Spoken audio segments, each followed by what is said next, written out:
Hello, and welcome to Hired the Podcast. I'm Travis Miller. Today we are going to be joined by Rebecca Pay, founder of Pay for Precision, creating kick-ass CVs to get you interviews, and brand new author. We're going to talk a lot about her book that's going to be released here in the next week or so.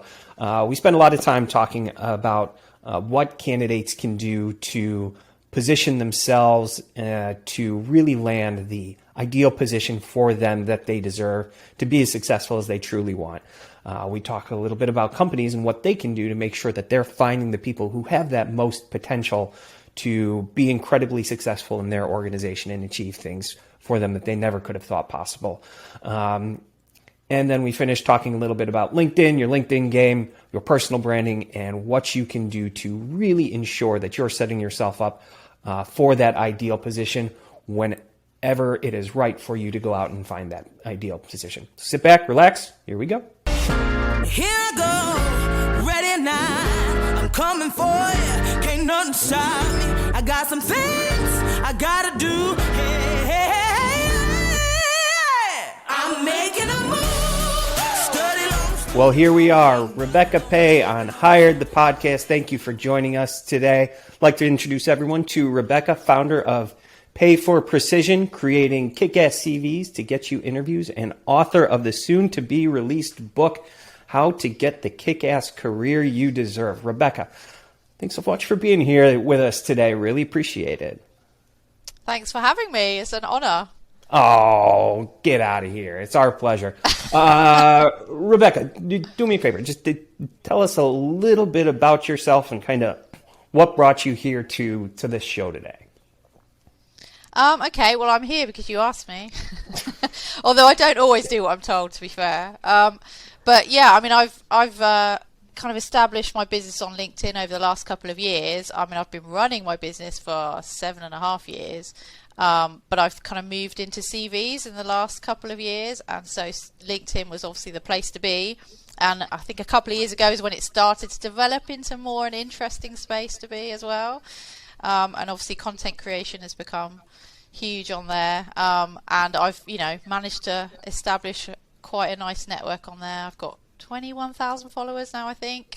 And apparently people are interested in me rambling on about things like me doing aerial hoop and pole and talking about my children, or me roller skating on Tuesday. But obviously I do give away some good valuable stuff on CVs and career changes and things like that as well. Well, you're giving away a lot of good stuff these days, and you got to be excited. New book comes out in, week, 2 weeks? I know, yeah, it's really exciting. I'm actually hoping to get the kind of finished copy online, like not a virtual copy kind of thing, an ebook back today, and then it'll be ready to kind of be uploaded and stuff in good time for next week, hopefully. So hopefully I can get an actual physical copy as well for the launch, because the launch is on the 17th. So hopefully I'll be able to actually have a book in my hands that I've written, which is going to be really, really weird, I think. Well, I mean, it's super exciting, but it's also quite surreal and also a little bit scary, Travis, because people are going to be reading a book that I've written and they might actually think it's rubbish. I doubt that, but so why isn't it rubbish? The title sums up the book pretty nicely, How to Get the Kick-Ass Career You Deserve, but who really is the target audience, and what can people expect when they pick up the book? Okay, well, it's written very much the same way I speak, so I think people who enjoy my content and stuff on LinkedIn would enjoy it anyway. And it's a very easy to read style, so it's not very formal or whatever. It's a easy to kind of use and pick up and read a bit book and then put it down kind of thing. But the idea is that it's a mix, so it's a practical guide of how to actually create a CV, and how to use LinkedIn to find a job and to find opportunities. There's some really good practical advice, like literally kind of lay your CV out like this, do the skills section like this kind of stuff, because sometimes you do just want to know how to do it.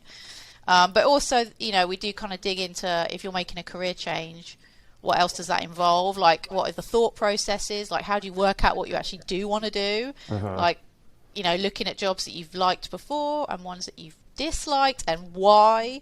And then also, once you make up your mind, how do you get there? Like, how do you plan out what you're going to do?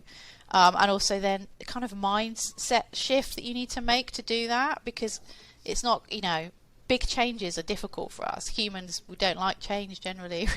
And you have to kind of be in the right headspace to be able to deal with it, because if you are making, say, a career change or even a step up, to a managerial role or whatever it is, you're going to have to kind of feel a bit uncomfortable for some of that. And so I do kind of address that side of it as well, a kind of mindset side of it, because I think that's really important.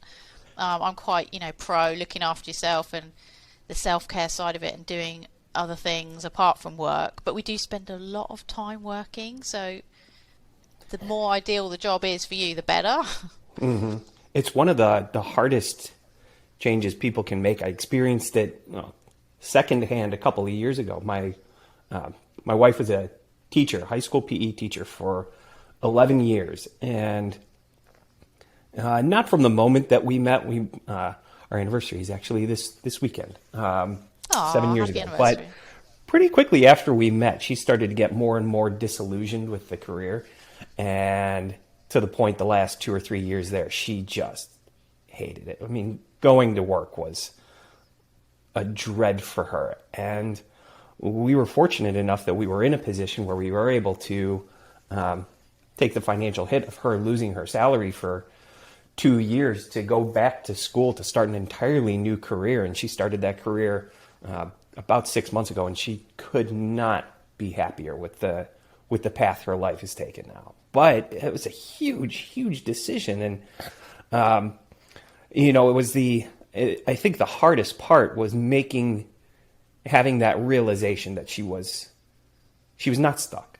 She could take this very big step and make a change. And I think that's probably the hardest piece for a lot of people, is realizing that, having that feeling that they are stuck and realizing that they're not stuck.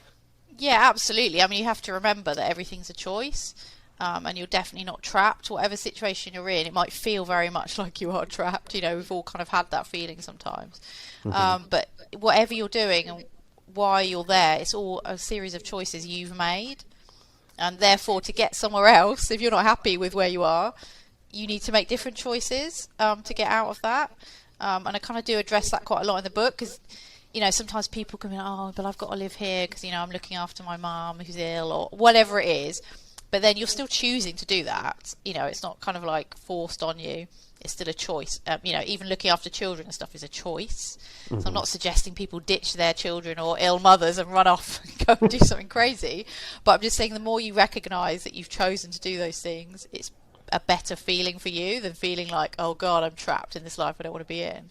And so look at the things you can, that you do want to change. And then, like, for your wife to make that huge decision to have to study again is massive, but obviously the payout is huge. It's like a short-term pain for a long-term gain, basically, isn't it?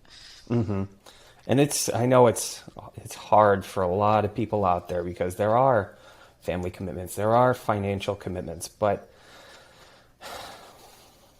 I don't want to say there's always a way, because I'm not in everybody's shoes, but I think most of the time there is a way for that temporary pain, temporary discomfort, for that long-term growth and happiness that is achievable if you are lucky enough to end up finding something that you love doing and you're passionate about achieving with your career.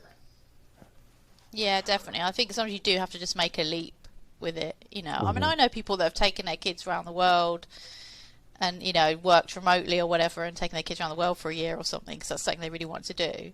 And I mean, and a lot of people be like, oh God, I can't do that. I can't take them out of school. But it's like, they will benefit far more from going out of school for a year, by going around the world and learning lots of different things.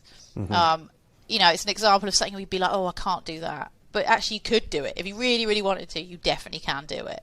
And so there's that, those examples are myriad, really. There's loads of situations where I think we just put blocks in our own way so much of the time. So if somebody does, they are able to have that realization that they're not stuck, and they are in a career that they are not excited about, they're not passionate about. What are what are the first steps they can take to start to find and identify something that will make them happy, that will reignite the passion for the work they're doing?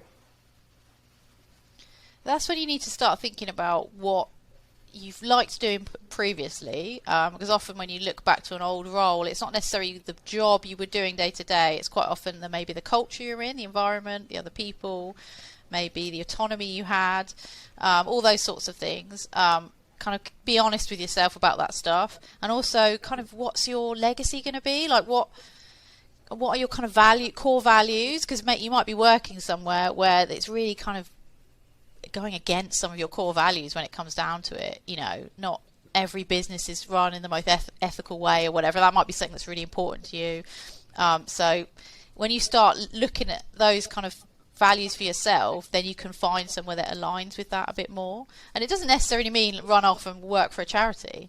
It might do, which is fine, but it's not necessarily about, oh God, I have to take a massive pay cut and do this, that and the other. You can still work in a well-paid corporate job, but it might be for a different corporation that treats their people differently, and it might be that they've got a better scheme for, employing diverse people, or, they put loads of money back into the community, or what they're actually doing is making more of a difference.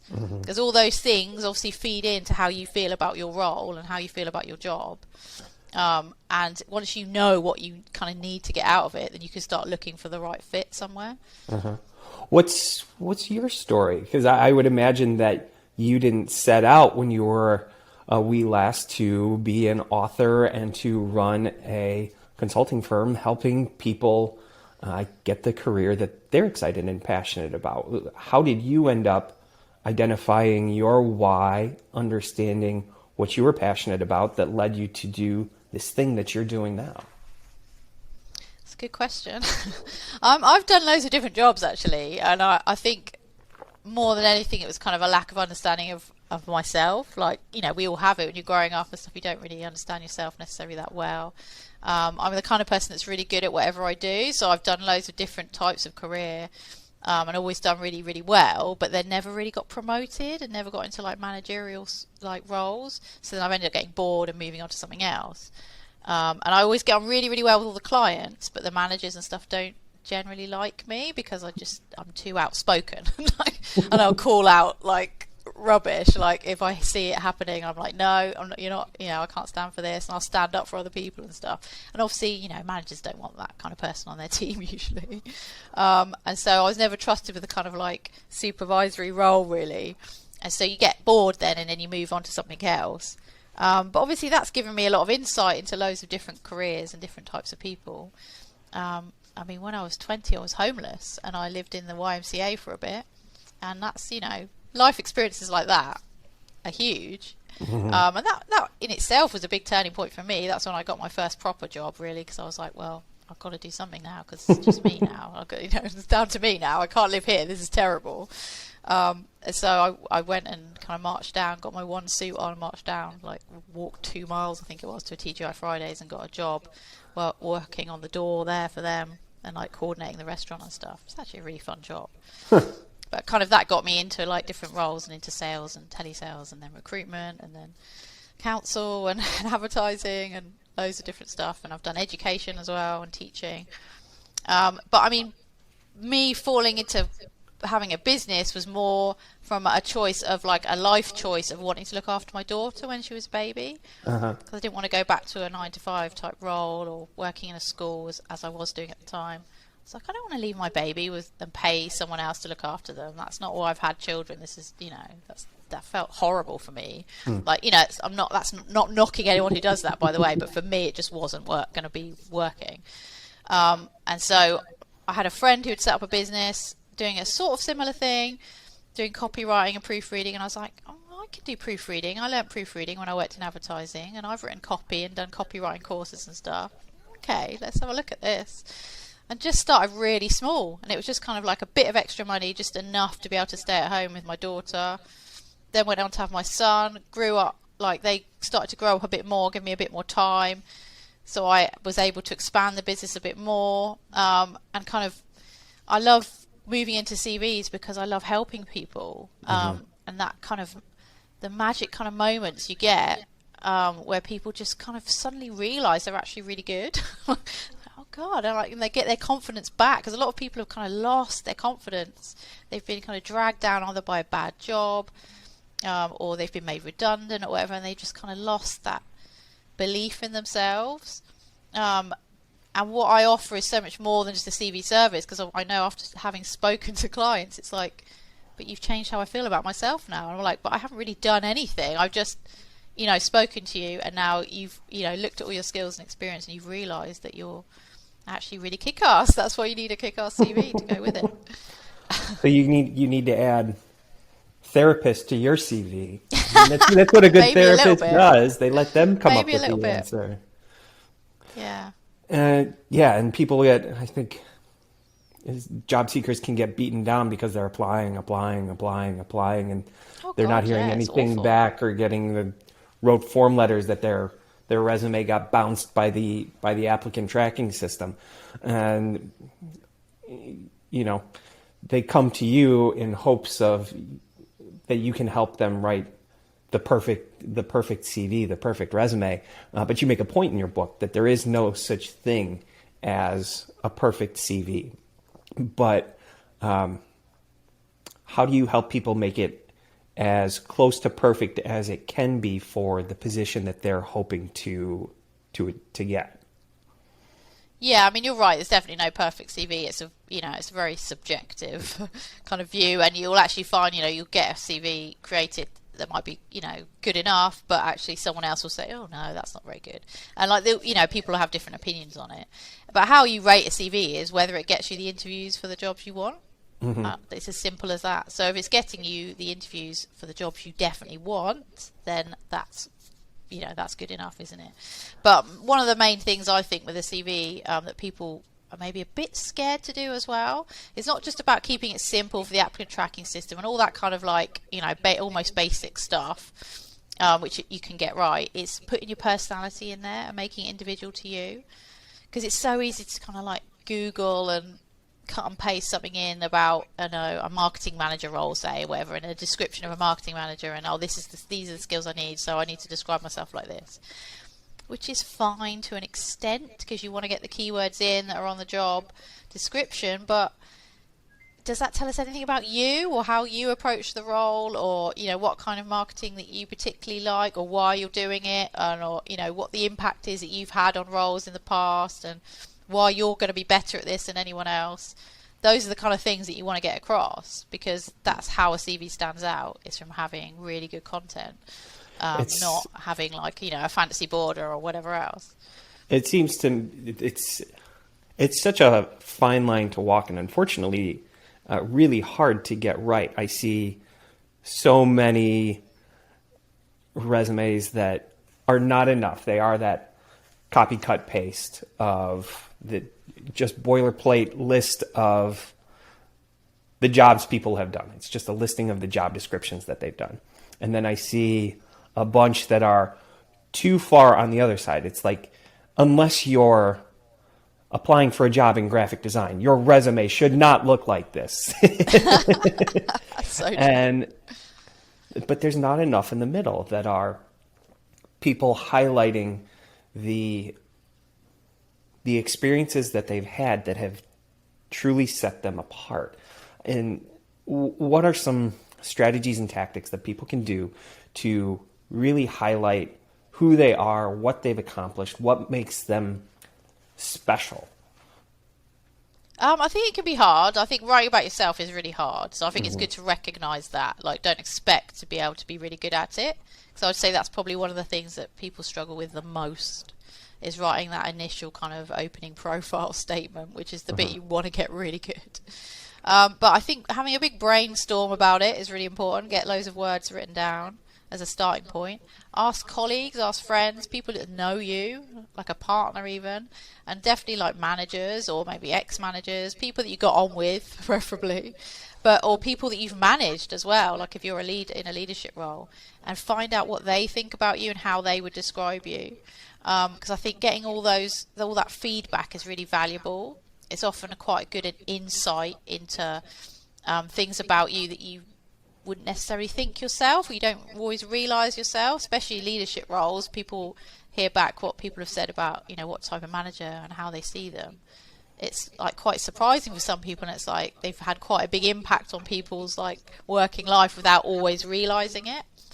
And you know, look back at old appraisals and stuff like that, what's been said about you before, and kind of gather all that intel together, along with your own kind of brainstorm, and then just get something down on paper. Just make a start on it and get it out of your head, and then start refining it and editing it. And you know, obviously get someone else to read it after you've done it as well. What are some of the biggest mistakes that you see people making in their resumes? I would say typos is quite big, which sounds kind of such a minor thing, but it's such a simple fix. And although obviously, you know, you might have someone who's dyslexic and they're going for a role, it doesn't matter if they can spell, you know, that's not part of the role. But even if you know that about yourself, that you're rubbish at spelling or whatever, then you're going to surely get someone to check it for you. So there is no excuse. Do you know what I mean? It's not about not being inclusive of people that have got difficulty with those things. That's going to be part of your job role, probably, to recognise where you've got a weakness or you need help, and you go and ask someone. So it's not a bad thing to ask for help from someone. That's, you know, that's showing insight into what your strengths and weaknesses are. Also, I'd say people put way too much information in often, like way too much detail. Like, great, put some achievements in, but we don't need to know every detail of the project or whatever, because firstly, no one's going to read it. Secondly, you're just overloading people with information that they don't want. You know, it's have a nice highlight of the achievement and kind of whet their appetite and make them think, oh God, that's impressive. How on earth did they do that? And then that's something they can ask you about then in the interview. Like, well, how did you achieve that massive like sales target or whatever? Well, you said it earlier. A successful resume is a resume that gets you interviews. A successful resume is not a resume that gets you the job. Absolutely. You know, you've got to do that bit of work yourself. I can't do that. A trick I learned a while ago, as somebody that does have a touch of dyslexia, and spelling would certainly not be described as one of my fortes, is anytime I'm about to publish something, I read it out loud. And it forces my brain to concentrate on the words, and I'm much better at spotting those little typos if I'm reading it out loud. Yeah, I mean, it's one of my big tips that I always have for any kind of proofreading, like for any content, is reading it out loud. And also, there's no excuse now. Microsoft Word has an read out loud, you know, option, so you can click on that, and actually that could be quite good, because you hear it reading it out. It's a bit weird, but actually it's quite good now, and it's much better than it used to be. And it'll highlight to you. You'll hear if something sounds wrong. You'll be like, hang on, that sounds a bit. Well, I've missed a word there, or there's two words the same next to each other. Stuff that your brain struggles when it's reading to pick up. Because if it's something you've written, your brain will just like read it as it thinks it should be written, not how it's actually written. Yeah. I want to flip the conversation a little bit here, because it seems like a good spot, because, you know, we just said resume is not supposed to get you the job. But on the flip side, I think too many companies out there look at resumes for the perfect resume. They almost want to hire based on the resume. And how do they get their mindset around that a resume, a CV, should really just be about finding people who are capable of doing the job? And then the interview process, and even a person's first 3 to 6 months of employment, is determining if somebody can be truly amazing at the job. You're never going to figure that out from a resume, but too many companies do that. How can they shift their mindset to looking for resumes of people who just have potential to be successful? Yeah, I think having that kind of open mind towards it is really important, because I think sometimes a lot of companies get very set on, I have to find someone who's worked in the same sector for 10 years or whatever it is, and they have to have this much industry experience. But actually, realistically, do they need to have that, or is it more important that they've got, you know, really good managerial skills, or they're particularly good at like project management or managing change or whatever? actually those sort of skills from a different sector or industry might be far more valuable, because they'll bring in new ideas and different ways of doing things that you maybe haven't thought of. But I think a lot of people do get very stuck in that idea of like, oh no, we have to have like X number of years in a set thing. And obviously for some roles you will need that, but for a lot you don't. So I would say that they need to be far more open-minded about that side of it, and not be kind of tick-boxy about it. Because I don't know about you guys over there, but for here, like especially for, say, if you want to work for a council, so like a governmental kind of role. I used to work for a council, so I know. I used to sit on interview boards. It's very tick box like, so they do it to kind of prevent discrimination and stuff. So it's a kind of a good thing, but also a bad thing, because it's very much like if you haven't mentioned something, in an interview or on a thing, it's not ticked, and therefore you don't get through, even if it's obvious you have got that or whatever. If you didn't say it or you didn't put it down in writing, then forget it. Whereas I think they need to be a bit more open-minded about that. They might not have someone might not have every single criteria you want, but actually, do they sound like the kind of person that would be a really good fit for your team? Then that's obviously surely a really positive thing, and it's worth talking to them and finding out. You made a really good point. If they're looking for managerial skills, if they're looking for project management skills, if those are the things that are required to be successful in a job, how much can that actually be conveyed in a resume? Versus you're only going to find out from talking to that person, from the stories they're able to tell, from talking to people that they've worked with in the past. How much of that can actually be conveyed in a resume? Yeah, I mean, it is really difficult. Obviously, we can all, and you can say anything you like on a resume at the end of the day, can't you? It's difficult to prove a lot of those things, but like you say, when you talk to someone at an interview, or even as you see them working, like you pointed out, like the first few months or whatever, you'll soon find out if they have got those leadership qualities that you need. There's going to be inklings you'll get from resumes and stuff, but I think talking to people counts for a lot. And I know I have quite a lot of clients who kind of struggling with the CV side, but actually they're like, once I get in front of someone, I'll be fine. I can convince anyone that I'm like going to be good enough for the job. But they're just struggling to get that kind of foot in the door bit, especially if they're kind of trying to change industry a bit or, step up. Like they just need someone to give them that opportunity to actually kind of chat to them and stuff, and then realise their potential. Because I think when you talk to someone, you get such a feeling about them, don't you, whether they're going to fit in with what you need.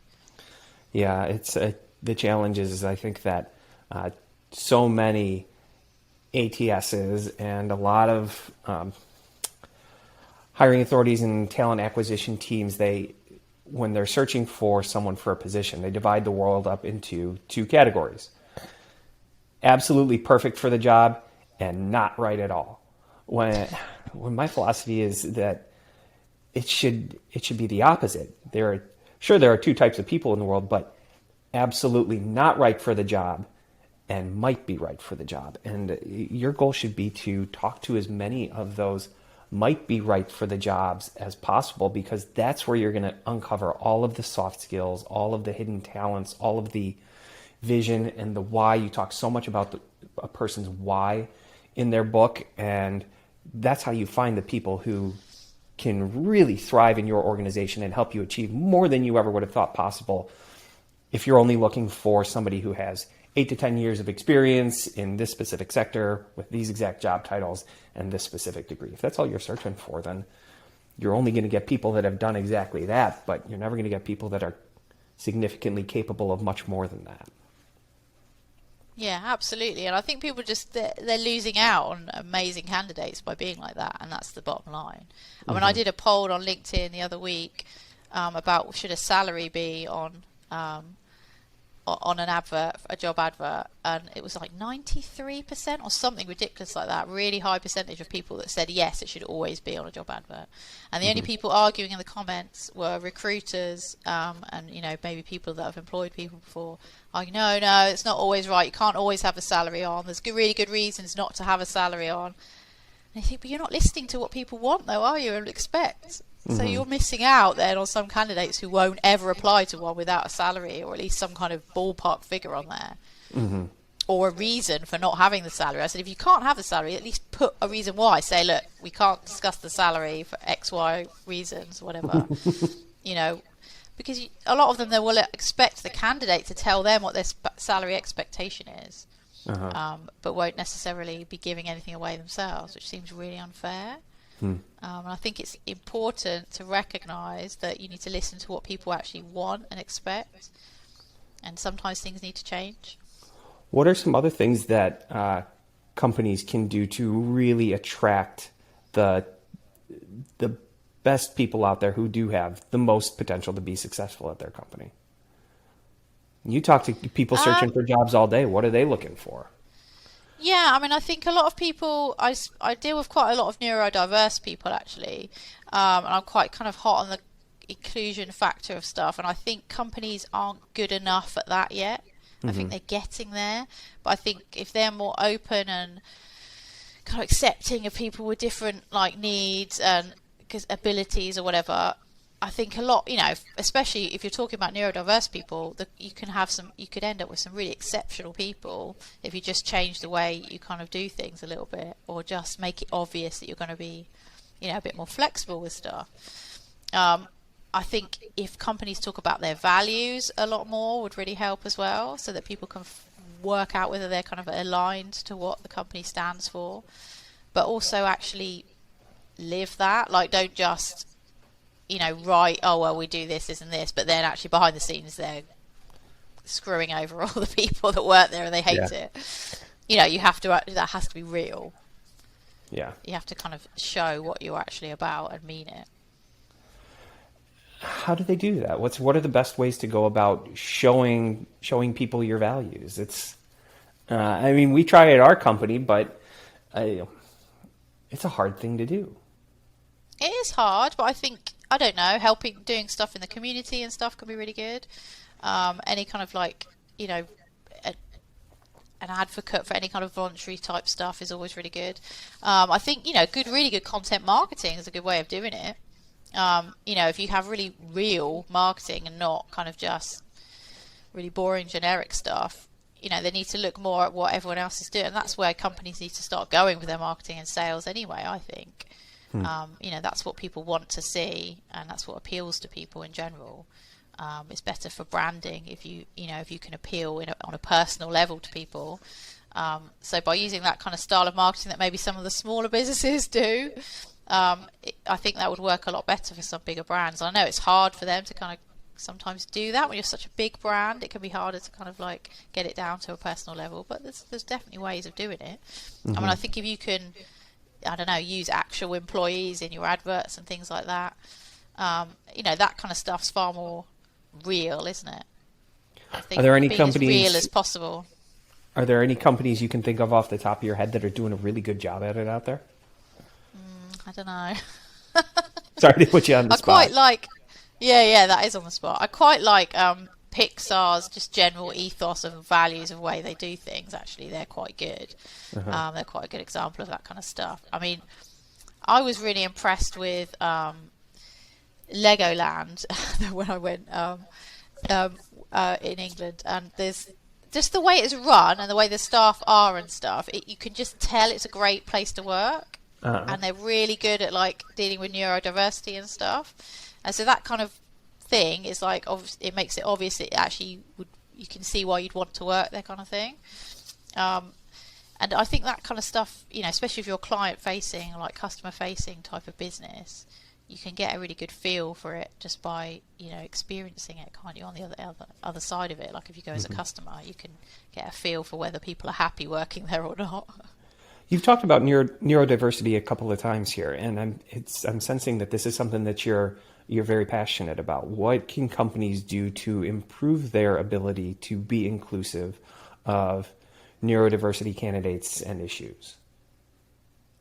I say educate themselves a bit more about it, maybe. It'll probably, I think people are far more open about talking about that stuff now in general, but I think if companies were more open to it, like maybe with their current employees and stuff like that, and actually ask the people who are neurodiverse and ask them what they think and how to do it. Because the same with disabilities, a lot of the time the people that set up the stuff for it aren't disabled, so actually they come up with an idea, like because my mum's disabled, I hear about and experience this quite a lot. a place will be like, yeah, we've got a ramp, or yeah, we've set up this like wet room or whatever, but it's obviously never been tested or tried by anyone in a wheelchair or whatever, and it's actually when it comes to it, it's useless. It doesn't work. The thing, there's not enough space, or the bar's on the wrong side, or whatever. Stupid practical issues.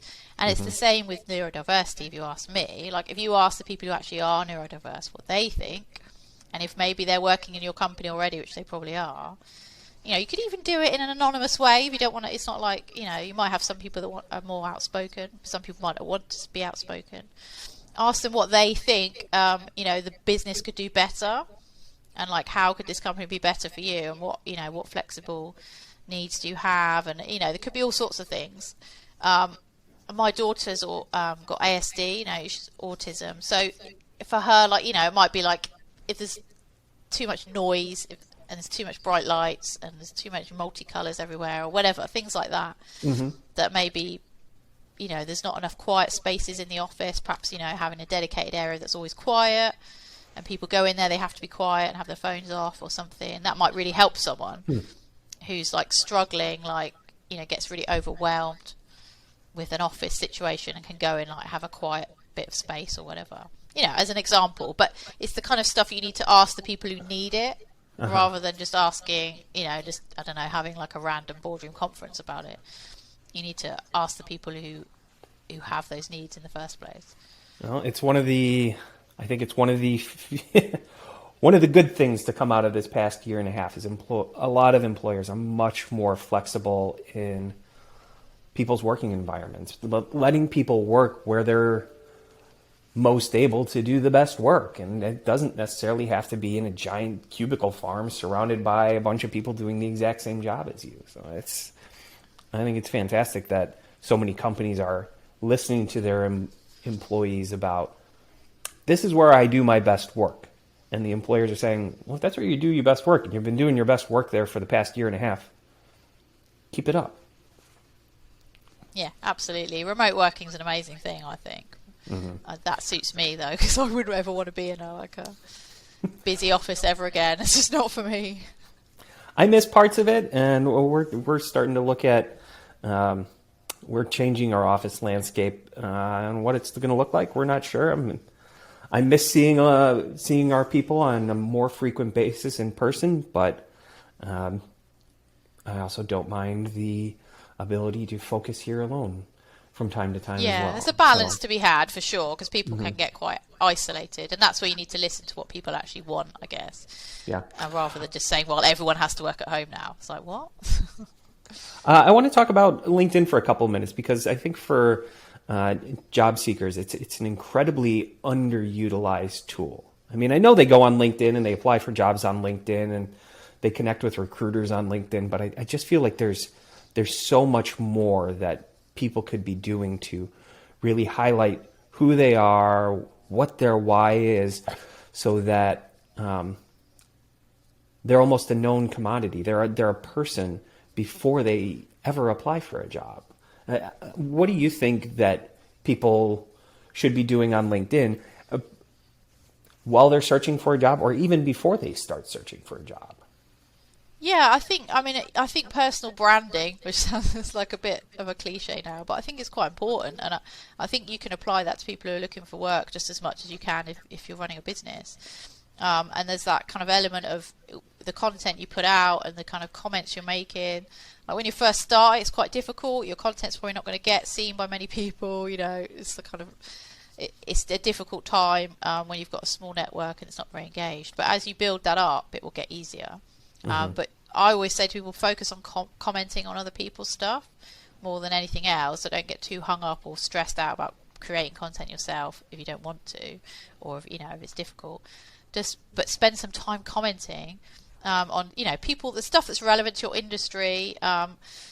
Give some really valuable comments, or be yourself, and whatever, whether you're funny or whatever, interesting, all these different things you can share some of your experiences you've had of something. You could use a LinkedIn news story to comment on. I did that once and got it got featured and then got 750 likes or something. Wow. And hundreds of comments, and I got some clients out of it because it was vaguely relevant to what CVs and stuff, but it was also obviously people could see from my tagline what I do, and they agreed with what I'd said. So it was like, another time it got featured, it was about not liking dogs in the office. So, but you could be anything, but it's good to be yourself, and like that will attract the right people to you. And it doesn't always have to be just about job opportunities anyway, because it's nice to have a supportive network, and you never know then what opportunities may come from that, because someone that you make friends with might not work in your industry, but they might have a friend or a friend that does, and then when they're looking for someone and they ask around, it's like, they think of you. It's that kind of thing.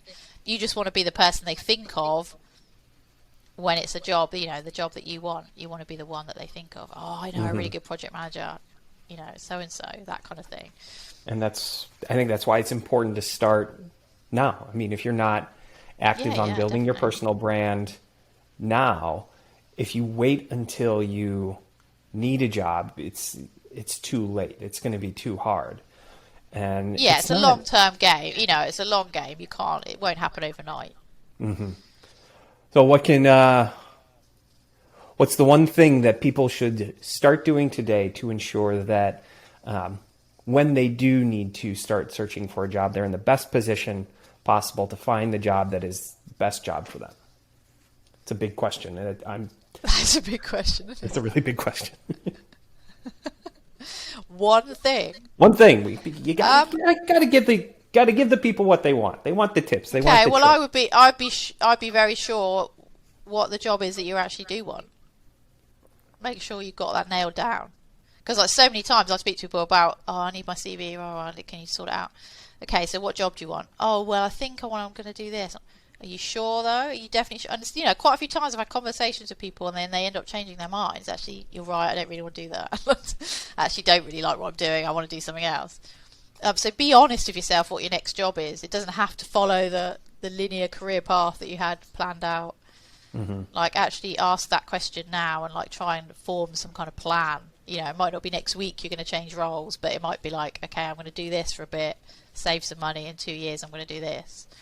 But start that process now. Don't wait until you're made redundant and then be like, oh, now's a great time to change career, because that's a really hard time to do it. Yep. The best time to look for a job is when you don't need to look for a job. Yeah, and then that's a cliche, but it's true though, isn't it? Yeah. People find it so much easier to find a role when they've already got one. Yep.